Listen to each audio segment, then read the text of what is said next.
Hello dear friends, હું હિરલ જીવાણી. આજે આપણે ફરીથી એક નવો ટોપિક છે એને સ્ટડી કરીએ છીએ. અને આજે આપણે જે ટોપિક છે એ એડ્રેનલ ગ્લેન્ડ છે, એના અંતસ્રાવ છે, એને જ આગળ લઈ જઈએ છીએ. રાઈટ? લાસ્ટ લેક્ચર જે છે એડ્રેનલ ગ્રંથિને લઈને એની અંદર આપણે એની સંરચના જોઈ હતી. પછી સેકન્ડ લેક્ચરની અંદર આપણે એડ્રેનલ ગ્રંથિ છે એમાંથી આવતો આલ્ડોસ્ટેરોન ખાસ પ્રકારનો મિનરલોકોર્ટિકોઇડ પ્રકારનો અંતસ્રાવ છે એના માટે વાત કરીએ. આજનો જે આપણો લેક્ચર છે એની અંદર સ્પેશિયલી આપણે ડિસ્કસ કરીએ છીએ કે ગ્લુકોકોર્ટિકોઇડ પ્રકારનો અંતસ્રાવ છે એ કેવી રીતે વર્ક કરે છે. એટલે ઇન શોર્ટ કહું તો અહીંયા આગળ આપણે જોઈએ છીએ એડ્રેનલ કોર્ટેક્સના અંતસ્રાવ. એડ્રેનલ કોર્ટેક્સ એટલે એડ્રેનલ બાહ્યક, hormones of adrenal cortex. Okay, last lecture જે છે એની અંદર આપણે આલ્ડોસ્ટેરોન માટે વાત કરી કે આલ્ડોસ્ટેરોન છે કેવી રીતે વર્ક કરે છે, બરાબર? જેને લઈને આપણે રેનિન એન્જિયોટેન્સિન આલ્ડોસ્ટેરોન સિસ્ટમ, જેને શોર્ટ ફોર્મ ની અંદર RAS કહીએ છીએ, બરાબર? એના માટે આપણે વાત કરી.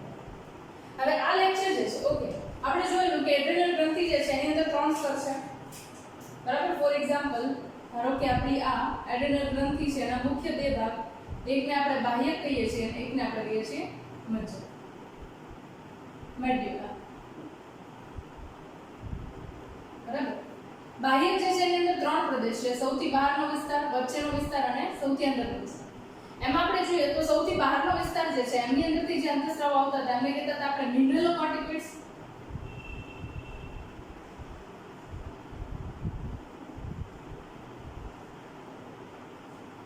એના પછી સેકન્ડ જે લેયર છે એની અંદરથી જે અંતસ્રાવ આવે છે એને કહીએ છીએ આપણે ગ્લુકોકોર્ટિકોઇડ્સ.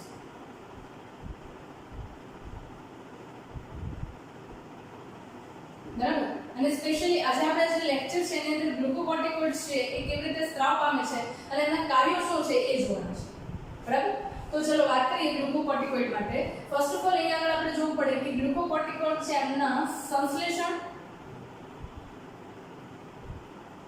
એટલે કે સિન્થેસિસ એન્ડ સ્ત્રાવ એટલે કે રિલીઝ, બરાબર? આ બંને સાથે કોણ સંકળાયેલું છે? ઓલરેડી આપણને આઈડિયા છે નેગેટિવ ફીડબેક મિકેનિઝમ અને પોઝિટિવ ફીડબેક મિકેનિઝમ, એના વડે આ અંતસ્રાવ છે એમનો સ્ત્રાવ થતો હોય છે, રાઈટ? પહેલા વાત કરીએ તો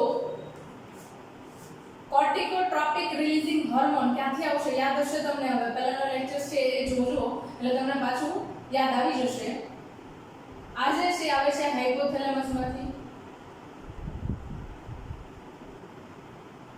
બરાબર? કોર્ટિકોટ્રોપિક રિલીઝિંગ હોર્મોન કોર્ટિકલ રિજિયન છે, બરાબર? ખાસ કરીને એડ્રેનલનો કોર્ટિકલ રિજિયન છે, બરાબર? એના અંતસ્રાવ છે એમના સ્ત્રાવની પ્રક્રિયા સાથે સંકળાયેલો છે, એટલા માટે એને CRH કોર્ટિકોટ્રોપિક રિલીઝિંગ હોર્મોન કહીએ છીએ, જે હાઇપોથેલેમસ માંથી આવે છે. હવે એ અંતસ્રાવ છે એ હાઇપોફિશિયલ પોર્ટલ સિસ્ટમ છે એના વડે ક્યાં પહોંચે છે? તો કે એ અંતસ્રાવ છે હવે પહોંચે છે પિટ્યુટરી ગ્રંથિ આગળ. અને પિટ્યુટરીમાં પણ ખાસ કરીને વાત કરીએ તો કઈ આવશે? તો કે અગ્ર પિટ્યુટરી, એન્ટેરિયર પિટ્યુટરી છે ત્યાં સુધી પહોંચશે.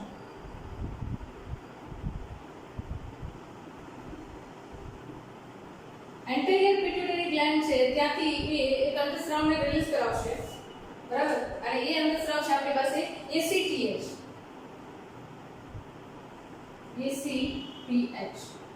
એડ્રેનોકોર્ટિકોટ્રોપિક હોર્મોન. જેવો આ એડ્રેનોકોર્ટિકોટ્રોપિક હોર્મોન બ્લડ ની અંદર જાય છે, રુધિરની અંદર જાય છે, એટલે ત્યાંથી તરત જ ફરતો જેવો એડ્રેનલ કોર્ટેક્સ છે એટલે કે બાહ્યક છે ત્યાંના કોષો સુધી પહોંચે છે, ત્યારે એમની અંદરથી એ મિનરલોકોર્ટિકોઇડ અને ગ્લુકોકોર્ટિકોઇડ જેવા અંતસ્રાવો છે એમના સ્ત્રાવની પ્રક્રિયા ચાલુ થાય છે. ઓકે, જેવો ગ્લુકોકોર્ટિકોઇડ છે બ્લડ ની અંદર આવશે અથવા તો એવું કહું કે કઈ કન્ડિશનની અંદર ગ્લુકોકોર્ટિકોઇડ છે એમનો સ્ત્રાવ થાય છે, તો એ પરિસ્થિતિની અંદર ગ્લુકોકોર્ટિકોઇડ કેવી રીતે અસર કરે છે એના માટે આપણે વાત કરવાની છે. ઇન શોર્ટ કહું તો એના મોડ ઓફ એક્શન કેવા છે ને ગ્લુકોકોર્ટિકોઇડના, એની માટે આપણે વાત કરીએ છીએ, બરાબર? ઓકે, સ્પેશિયલી અહીંયા આપણે જોઈ લીધું કે એડ્રેનોકોર્ટિકોટ્રોપિક હોર્મોન છે એમના વડે કોનો સ્ત્રાવ થશે? તો કે ગ્લુકોકોર્ટિકોઇડ અંતસ્રાવ છે એમનો સ્ત્રાવ થશે.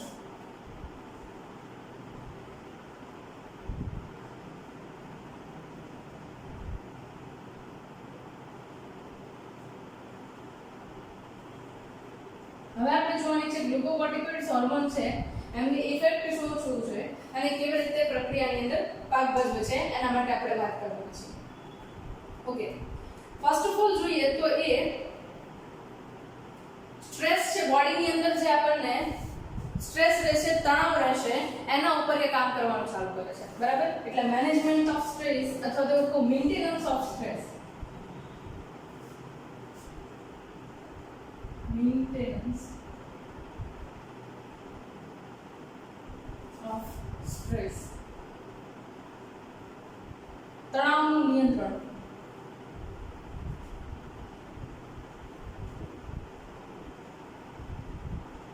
હા, ગ્લુકોકોર્ટિકોઇડ છે એની બીજી ઇફેક્ટ છે. હવે જસ્ટ વિચાર કરો તો તણાવ કોઈ પણ પ્રકારનો હોઈ શકે, માનસિક તણાવ છે, શારીરિક તણાવ છે, એક ધારી એક્સરસાઇઝ ચાલુ છે કે બોડી ઉપર કોઈ પણ એની સ્ટ્રેસ વાળી કન્ડિશન છે. બરાબર? તો આવી કોઈ પણ કન્ડિશન છે એની અંદર ગ્લુકોકોર્ટિકોઇડ છે એ સક્રિય થશે. હવે ગ્લુકોકોર્ટિકોઇડ છે એના મેજર ફંક્શન શું છે? તો એ સૌથી પહેલી વાત કે પ્રોટીનના તોડવાની પ્રક્રિયા, બ્રેકડાઉન ઓફ પ્રોટીનની પ્રક્રિયા છે એમને સ્ટાર્ટ કરશે. બરાબર? લખતા જઈએ આપણે અને સમજતા જઈએ. પહેલી વાત કરીએ પ્રોટીન બ્રેકડાઉન.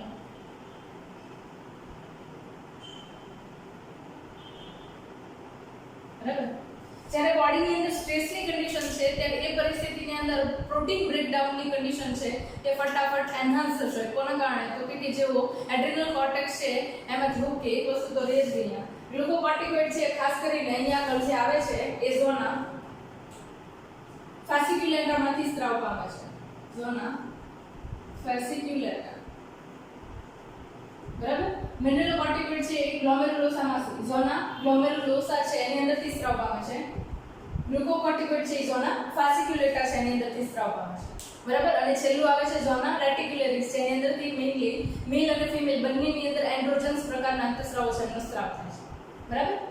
પ્રોટીન બ્રેકડાઉનની પ્રોસેસ છે એને એન્હાન્સ કરે છે. બીજી વસ્તુ અહીંયા પ્રોટીન બ્રેકડાઉન થાય છે તો એની સાથે એ ગ્લુકોનિયોજેનેસિસની પ્રક્રિયા છે એને પણ ઉત્તેજિત કરે છે. ગ્લુકોનિયોજેનેસિસ. હવે આઈ થિંક ગ્લુકોનિયોજેનેસિસ છે તમને યાદ હશે, આગળના લેક્ચર્સ છે એની અંદર મેં ડિસ્કસ કરેલું છે. જ્યારે કાર્બોદિત સિવાયના કોઈ પણ પદાર્થમાંથી ગ્લુકોઝનું નિર્માણ થાય અથવા તો કાર્બોદિતનું નિર્માણ થાય ત્યારે એ પ્રક્રિયા છે એને શું કહેવાય? ગ્લુકોનિયોજેનેસિસ. અને મોટાભાગે આ પ્રક્રિયા છે એ યકૃત કોષોની અંદર થતી જોવા મળે છે. બરાબર? નોન કાર્બોહાઈડ્રેટ, નોન કાર્બોદિત પદાર્થો છે એમાંથી શું બનાવે છે? તો કે ગ્લુકોઝ એટલે કે હું કહીશ કાર્બોદિત, કાર્બોહાઈડ્રેટ્સ. ગુજરાતીમાં કાર્બોદિત છે અને ઇંગ્લિશમાં કાર્બોહાઈડ્રેટ્સ કહેવાય. બરાબર? ઓકે, નોન કાર્બોદિત પદાર્થો અહીંયા આગળ કાર્બોદિત નથી એવા પદાર્થો એટલે તો કે પ્રોટીન જે છે એ કાર્બોદિતમાં નહીં આવે, લિપિડ જે છે એ કાર્બોદિતમાં નહીં આવે. તો આ ઘટકો છે એમના તોડવાની પ્રક્રિયાના અંતે જ્યારે ગ્લુકોઝ નિર્માણ પામે તો એ પ્રક્રિયાને ગ્લુકોનિયોજેનેસિસ કહેવાય. જ્યારે તણાવની પરિસ્થિતિ છે, બહારથી ખોરાક નથી અથવા તો કાર્બોદિત અવેલેબલ નથી ત્યારે એ પરિસ્થિતિની અંદર ગ્લુકોકોર્ટિકોઇડ અંતસ્રાવ છે એ ગ્લુકોનિયોજેનેસિસ એટલે કે પ્રોટીન હોય કે લિપિડ હોય એમાંથી ગ્લુકોઝના નિર્માણની પ્રક્રિયા છે એને ઉત્તેજિત કરે છે. બરાબર? જેના કારણે બોડીના કોષો જે છે, શરીરના કોષો જે છે એમને ફટાફટ ઊર્જા મળી શકે.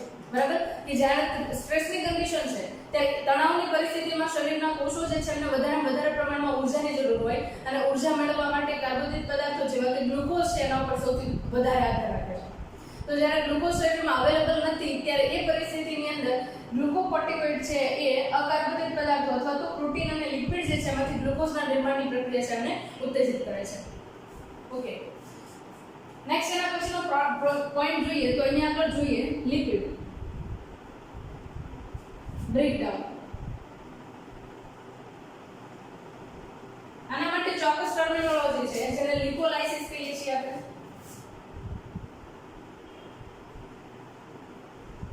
બરાબર? શું કહીએ છીએ એને આપણે? લિપોલાઇસિસ.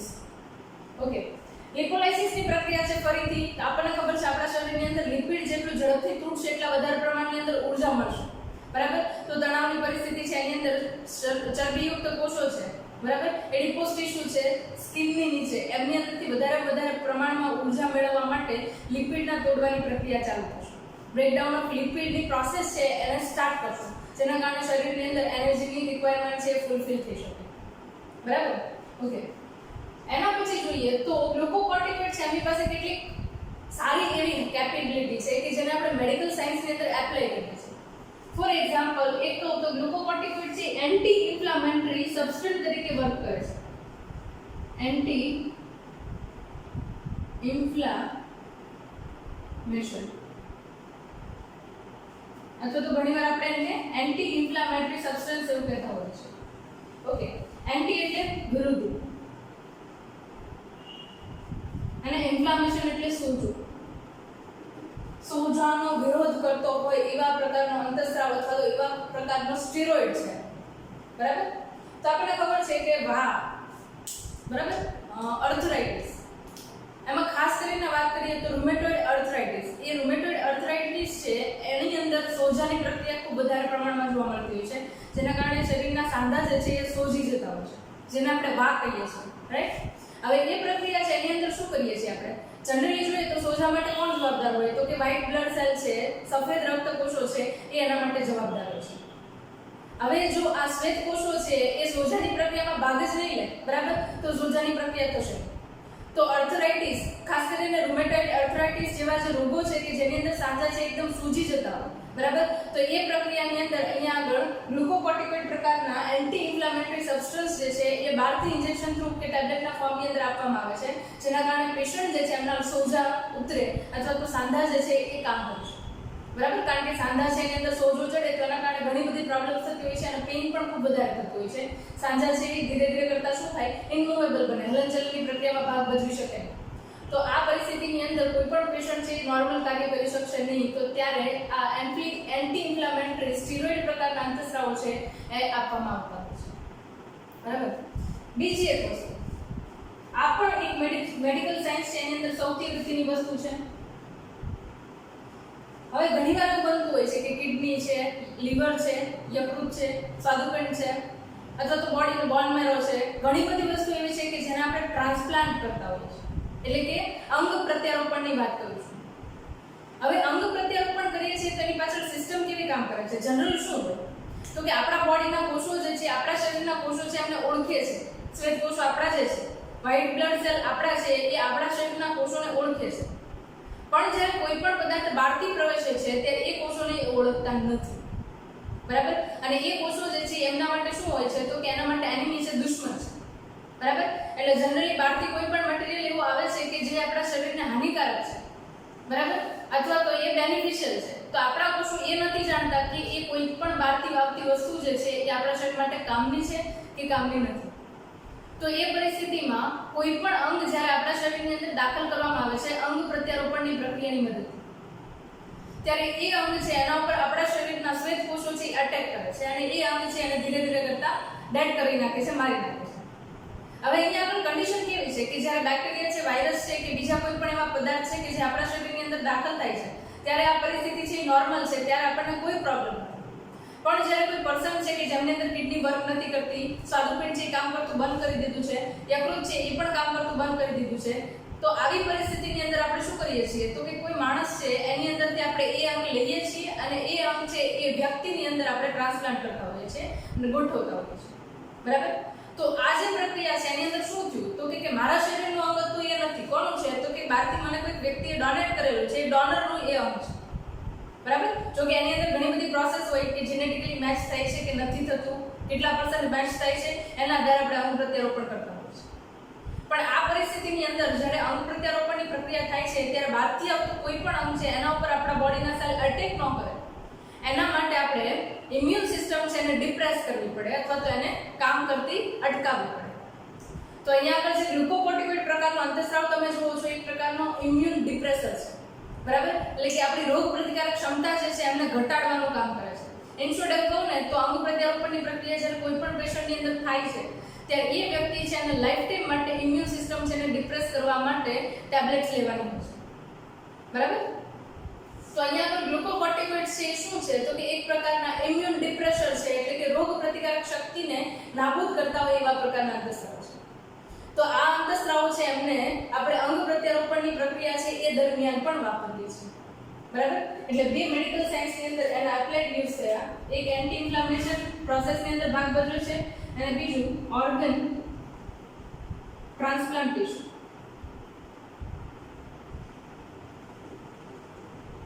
એટલે કે અંગ પ્રત્યારોપણ. અંગ પ્રત્યારોપણની પ્રક્રિયા છે એ દરમિયાન એમનો રોલ શું હોય છે તો કે એ રોગ પ્રતિકારક ક્ષમતાની અંદર ઘટાડો કરે છે.